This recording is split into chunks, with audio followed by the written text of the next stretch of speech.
Hello everyone, welcome to my channel. और मैं हूं आपकी नीतू त्रिपाठी व्लॉग्स में। और जय माता दी। आपको मेरी तरफ से और हमारे परिवार की तरफ से नवरात्रि की शुभकामनाएं। तो आज मैं स्टार्ट कर रही हूं माता रानी की स्थापना, घट स्थापना। तो आज हम करने जा रहे हैं माता रानी को स्थापित और उनका करेंगे कलश स्थापना। और नवरात्रि के दौरान ज़्यादातर घरों में देखा गया है कि माता रानी के आने पर कलश स्थापना या घट स्थापना अनिवार्य हो जाता है। एक तरीके से विधान है कि माता रानी आई हैं तो कलश स्थापना, घट स्थापना करते हैं। और जो गणेश जी का एक तरीके से सूचक होता है, जो हम स्थापना करते हैं कलश स्थापना, तो गणेश जी का सूचक कहा गया है, जो सुख समृद्धि प्रदान करता है। तो माता रानी को स्थापित करने से पहले और कलश स्थापना से पहले मंदिर को अच्छी तरीके से साफ़ कर लिया जाए और उनका आसन अच्छी तरीके से लगा दिया जाए। और उनको एक तरीके से उनका स्नान अच्छी तरीके से करना चाहिए, दूध से, पानी से, शहद से। उसके बाद माता रानी को स्थापित किया जाएगा, जो 9 दिन तक 9 रूपों में विराजमान रहेंगी हमारे घर में। तो यहाँ मम्मी ने कर दिया है, माता रानी को नहाना और उनका स्नान कर दिया है। और इनका जो मुकुट है उनको अच्छी तरीके से साफ़ करके और उनका श्रृंगार भी कर दिया है, उनको वस्त्र भी पहना दिए हैं। तो फ्रेंड्स, यदि आप माता रानी को स्थापित करना चाहते हैं घर में, तो कलश स्थापना और घट स्थापना करना आवश्यक हो जाता है। एक तरीके से विधान है कि हिंदू धर्म में जब भी आप घर में कोई भी पूजा करते हैं या कोई हवन करते हैं, तो घट स्थापना या कलश स्थापना करना ज़रूरी होता है। तो इसके बगैर कोई पूजा पूरी नहीं होती है। तो आप ज़रूर माता रानी के साथ में कलश स्थापना ज़रूर करें। तो फ्रेंड्स, यहाँ माता रानी का स्नान करके चुंदर उड़ा के उनका श्रृंगार कर दिया है। और सबसे पहले ये भी ध्यान रखना चाहिए कि माता रानी को सबसे ऊंचा दर्जा दिया जाए। और जब भी आप स्थापना करते हैं तो आप हो सके तो जो आपका मंदिर है तो वहाँ भी स्थापित कर सकते हैं, या आप अलग से उनकी चौकी लगा सकते हैं। तो आप जब भी मंदिर में आप स्थापित करते हैं, घर वाले मंदिर पे, तो सबसे ऊंची जगह पर आप उनको विराजमान करिए, क्योंकि माता रानी का सबसे ऊंचा दर्जा होता है और देना ही चाहिए। यही हमारी माता रानी है, जो सुख समृद्धि और कष्ट हरने वाली देवी हैं। तो यहाँ हमने कलश स्थापना भी कर दी है। तो सबसे पहले नीचे अच्छी जगह, साफ़ सुथरी जगह पे चौक पूर लिया जाए। और जो कलश के नीचे अनाज का कुछ गेहूँ या चावल से आप रख सकते हैं। और कलश के अंदर आप पानी भर के लौंग, इलायची और हल्दी सिक्का डाल के आप रोली धागे से लपेटकर, और श्रीफल को रोली धागे से लाल कपड़े से लपेटकर आप कलश स्थापना कर सकते हैं। और यहाँ हमने नौ रानी माता रानी को विराजमान किया गया है। जो हम ये बिंदी जो लगा रहे हैं लाल कुमकुम से, जो हमने थोड़ा सा घी मिलाकर सिंदूर को मिला दिया है। तो यहाँ हमने 9 माता रानी को विराजमान कर दिया है। और साइड में भी हम सतियाँ बना देंगे। और जहाँ हमने माता रानी को स्थापित किया है वहाँ भी हमको सतिया बनाना है और कलश पे भी सतिया बनाना है। तो फ्रेंड्स, आप जानते ही होंगे कि हमारे हिंदू धर्म में सतिया का कितना महत्व होता है। कोई भी पूजा होती है तो सतिया होना ज़रूरी है। तो यहाँ हवन भी हमारा हो रहा है। तो जब भी आप रोज़ भी कोई भी आप पूजा करते हैं तो हवन करना ज़रूरी होता है। और सबसे पहले जब माता रानी को स्थापित करते हैं तो उनका पूरी तरीके से श्रृंगार करके, और सभी जो हम श्रृंगार चढ़ाते हैं उनको चढ़ा के रख दीजिए।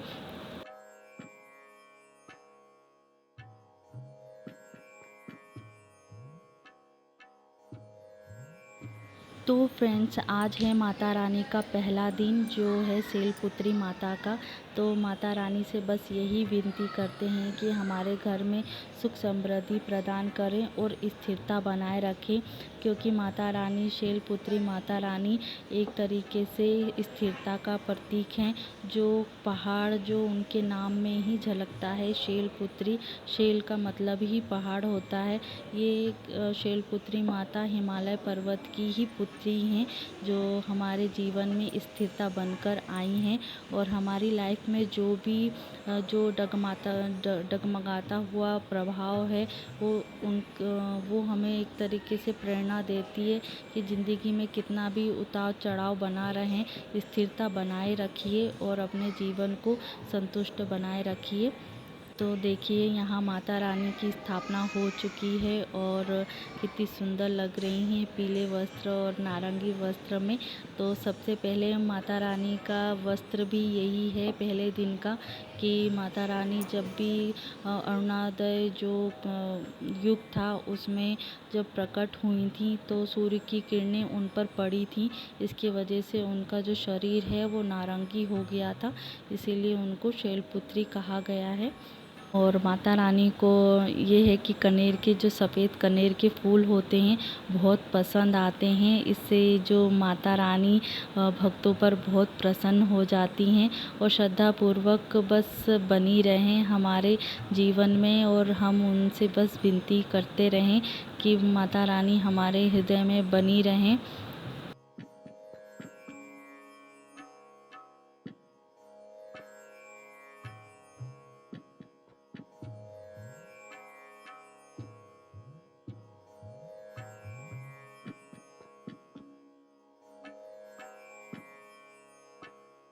तो फ्रेंड्स यहाँ पूजा आरती करने के बाद मैं पाठ कर नहीं पाई थी क्योंकि पूजा आरती भी बहुत हो गई थी, इसीलिए मुझे टाइम नहीं मिला।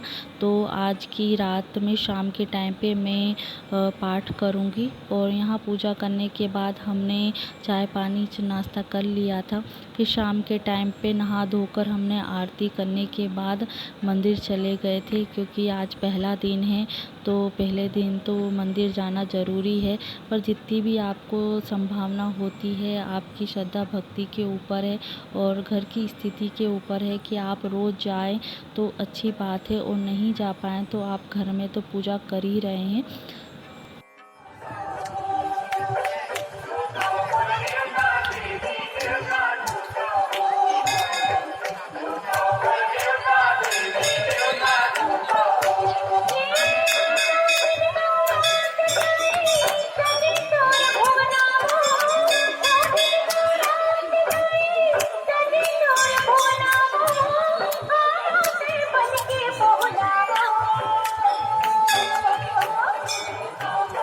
तो फ्रेंड्स यहाँ देखिए मंदिर कितना जगमगाता हुआ दिख रहा है और कितना सुंदर दिख रहा है मंदिर। और यहाँ बस ऐसा लग रहा है कि यहीं मंदिर में बस जाएं, पर क्या करें घर जाना भी ज़रूरी है। तो फ्रेंड्स ये भी मंदिर बहुत पुराना मंदिर है जो शीतला माता मंदिर के नाम से जानते हैं। तो यहाँ मतलब इतने लोग जोत जलाने के लिए आते हैं। तो इस बार ये है कि 2 साल से जोत तो जलाई जा रही थी, पर ये है कि जो पंडित लोग हैं जो पुजारी लोग हैं वही ठंडी कर देते थे क्योंकि इतना वैलिड नहीं था सभी लोगों को मतलब जोत ठंडी करने के लिए। तो यहाँ हम सब भी आ गए थे पूजा करने के लिए। वो पहला दिन था तो ये मैंने व्यू आपको दिखा दिया है। तो इतना सुंदर लग रहा है बिल्कुल, और मेरे को ये जोत देख के मेरे तो रोंगटे खड़े हो जाते हैं बिल्कुल। और हो सकेगा जैसा भी लगेगा मैं आपके साथ शेयर करूँगी।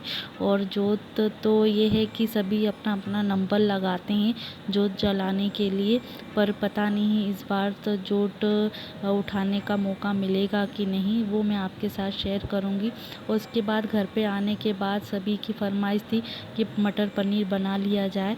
तो 2 जनों का उपवास था, मम्मी का था और मेरा था, जो हमने 9 दिन तक उपवास रखा है। और फिर उसके बाद सभी लोगों ने खाना और फरियाल कर लिया था। फिर उसके बाद जितना शेयर हुआ वो मैंने कर दिया आपके साथ। तो आई होप आपको ये वीडियो अच्छा लगा हो तो लाइक शेयर सब्सक्राइब ज़रूर कीजिए।